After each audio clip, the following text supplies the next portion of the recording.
My dear brothers and sisters, there are many questions today that are easy to answer. Salamat dahil may Google na.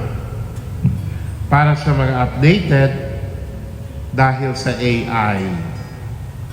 Questions na noon maghahanap ka pa ng dictionary o titingin ka pa sa encyclopedia. Pag narinig mo, supracalifragilisticexpialidocious. Anong ibig sabihin nun? Maalala mo siguro umanap ng dictionary. O kaya, tingnan mo si Mary Poppins sa encyclopedia. It's a very long word and it simply means amazing. Pero there are questions that really could be answered by Google immediately. What is the weather today? Where is this restaurant located? How old is this celebrity? Nowadays, when we don't know something, we immediately take out our cell phone and we find the answers. But brothers and sisters, there are questions Google could not answer for us. And today, Jesus asked that question. Who do you say that I am? Notice that Jesus first asked his disciples, who do people say that the Son of Man is? Sino ba ako ayon sa mga sinasabi ng mga tao? And they have many answers. Some say, you are John the Baptist, you are Elijah, you are Jeremiah, or one of the prophets. But then Jesus makes the question personal. Pero ikaw, you, who do you say that I am? In other words, never mind what other people say. What about you?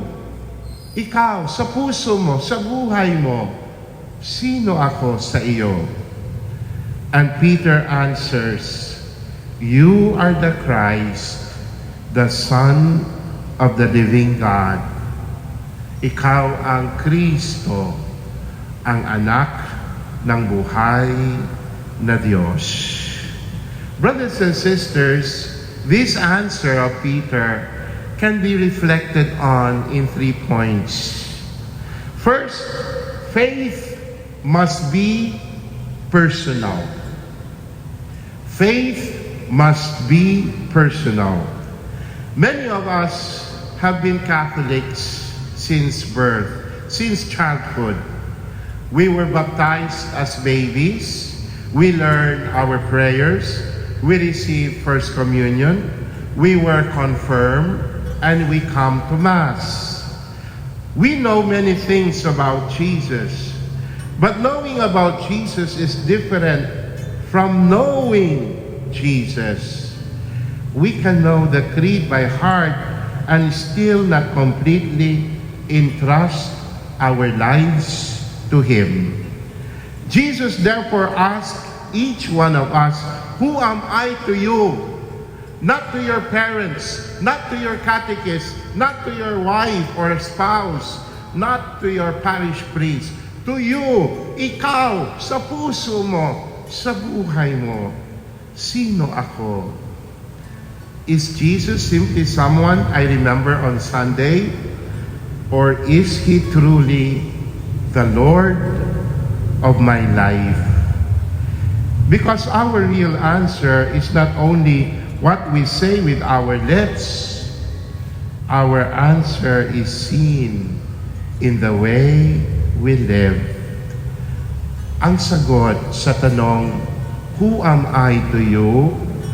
Tanong ni Jesus, ito ay sagot hindi ng ating kaalaman sa isip, kung hindi ang ating natutunan, ang ating pakikipag-ugnayan sa Kanya, ang ating relationship sa Kanya sa ating buhay. The second point in the gospel is that God works through imperfect people. After Peter's confession, Jesus tells him, "You are Peter, and upon this rock I will build my church." What is surprising is that Jesus knows exactly what kind of man Peter is. Peter is impulsive. Sometimes he speaks before he thinks. Remember, nung si Jesus naglalakad sa tubig, sabi niya, "Let me go and walk there also." And Jesus said, "Come." Tapos naglakad si Peter sa tubig. Pero ano nangyari? Nung nakita niya yung alon, nung nakita niya yung lakas ng hangin, sabi niya, "Lord, save me." Nalulunod ako. How impulsive. Later, we know that Peter even denied Jesus 3 times. If we were choosing the first pope, perhaps we would tell Jesus, "Lord, maybe we should interview a few more applicants." But Jesus chooses Peter. Bakit? Why? Because God does not only call perfect people. If God waited for perfect people before giving anyone a mission, nothing would ever happen in the church. All of us have our weaknesses. We all have weaknesses. Parents have weaknesses. Mga pare, they have weaknesses. Church workers, marami nagsuserve. They have their weaknesses. Husbands and wives have weaknesses. The important thing is not that we never fail. The important thing is that, like Peter, we continue returning to Jesus. Our weaknesses do not automatically disqualify us from serving God. Sometimes it is precisely through our weakness that we learn humility and dependence on His grace. Kaya pag mahina tayo, huwag tayong mawawala ng pag-asa. Mahal tayo ng Diyos. Tinatawag tayo ng Diyos. May plano ang Diyos sa ating buhay. And third point, every gift from God is also a responsibility. Ano yung first point? Faith is personal. It is based on our relationship with God, like the relationship of Peter with Jesus. Second point, God chooses even imperfect people. And ito yung pangatlo, lahat ng tao na binibigyan ng regalo ng Diyos ay mayroong misyon, mayroong responsibilidad. Jesus tells Peter, "I will give you the keys to the kingdom of heaven." The image of the key connects today's gospel with the first reading. In Isaiah, the key represents authority and responsibility entrusted to Eliakim.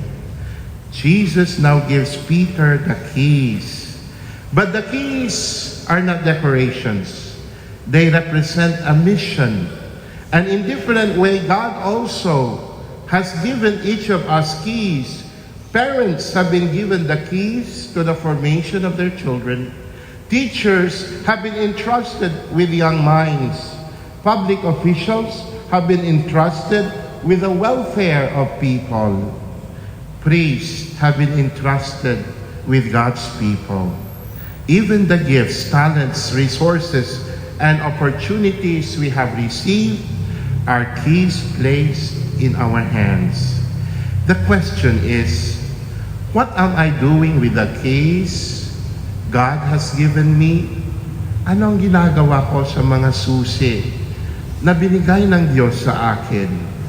Am I using them only for myself, or am I using them to open the doors for others? My dear brothers and sisters, Jesus still asks us today, who do you say that I am?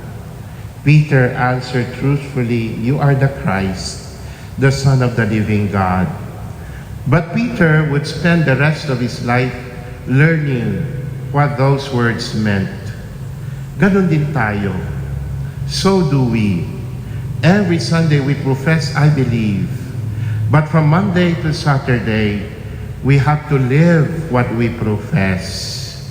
When we forgive, we are answering Jesus. When we remain faithful during difficulties, we are answering Jesus.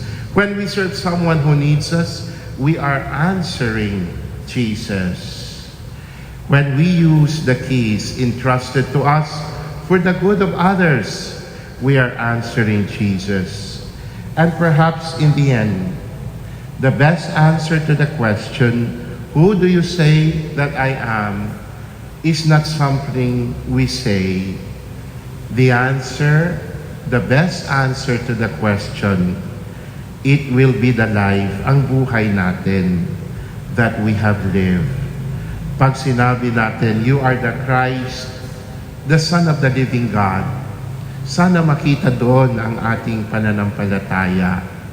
Sana makita natin doon na kahit sa ating kahinaan, nagtitiwala pa rin tayo sa Diyos. Sana makita natin sa sagot na yon na handa tayo gawin ang ating responsibilidad at gampanan ang ating misyon. You are the Christ, the Son of the living God. And today, let us pray, Lord, help us not just to say it, help us to live what we say. That you are the Christ, ikaw ang aking manunubos, the Son of the living God, ang anak ng buhay na Diyos. Panginoon, tulungan mo ako isabuhay ang aking pananampalataya sa iyo. Help me to live what I profess. Amen.